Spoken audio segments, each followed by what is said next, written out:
Voici les casiers judiciaires des 20 ministres d'Emmanuel Macron depuis son arrivée au pouvoir. Numéro 1, Sébastien Lecornu. L'actuel Premier ministre est accusé de prise illégale d'intérêts et d'omission de déclaration fiscale. L'affaire a été classée sans suite. Numéro 2, Gérald Darmanin, ministre de la Justice, accusé en 2017 de viol, de harcèlement sexuel et d'abus de confiance par 2 femmes. L'affaire a été classée sans suite. Numéro 3, François Bayrou. L'ancien Premier ministre a été reconnu coupable et condamné par le tribunal pour avoir créé et organisé, durant plus de 10 ans, un système d'emploi fictif d'assistants parlementaires au Parlement européen afin de financer son parti. Numéro 4, Carl Olive. Le député macroniste a été condamné le 18 novembre 2024 à 8 mois de prison avec sursis pour prise illégale d'intérêts. Numéro 5, Alexis Kohler. L'ex-secrétaire général de l'Élysée est accusé de prise illégale d'intérêts, de corruption passive et de trafic d'influence. Numéro 6, Jean-Michel Blanquer. Le ministre de l'Éducation de 2017 à 2022 est accusé de malversation financière au sein d'un syndicat pour un montant de 65 000 €. Numéro 7, Bruno Le Maire. Le puissant ministre de l'économie de 2017 à 2024 est accusé d'être impliqué dans la disparition de 2 millions d'euros de fonds de campagne de son parti en 2016, mais l'enquête a été classée sans suite. Numéro 8, Rachida Dati. La ministre de la Culture. Depuis 2024, Madame Dati aurait touché environ 900 000 € du patron de Renault-Nissan entre 2010 et 2012. Elle est mise en cause pour corruption et trafic d'influence. L'enquête est en cours. Numéro 9, Richard Ferrand. Ministre de la Cohésion des Territoires en 2017, il est poursuivi pour prise illégale d'intérêt. Monsieur Ferrand aurait favorisé sa compagne dans une opération immobilière. Numéro 10, Philippe Tabarot. Le ministre des Transports est visé par une enquête pour détournement de fonds publics et prise illégale d'intérêt. Numéro 11, Éric Dupond-Moretti. Ministre de la Justice en 2020, il est accusé de prise illégale d'intérêt et d'avoir tenté de régler ses comptes après sa nomination comme garde des Sceaux, avec 3 magistrats ayant mis en cause ses clients à l'époque où il était avocat pénaliste. Numéro 12, Olivier Dussopt. Le ministre du Travail de 2022 à 2024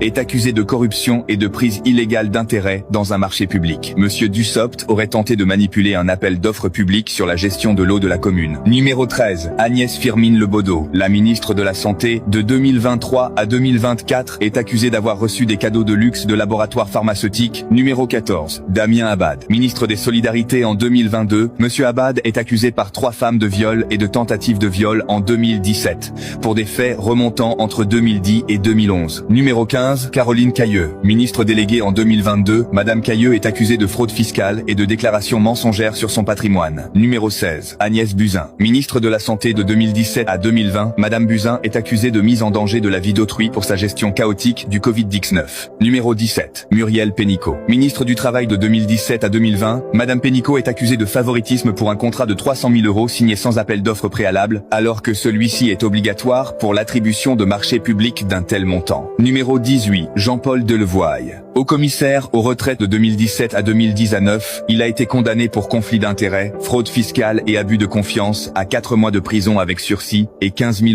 € d'amende. Numéro 19, Laura Flessel. Ministre des Sports de 2017 à 2018, Madame Flessel est accusée de fraude fiscale. Numéro 20, Sylvie Goulard. Ministre des Armées en 2017. Elle est accusée d'être impliquée dans la création d'emplois fictifs au Parlement européen.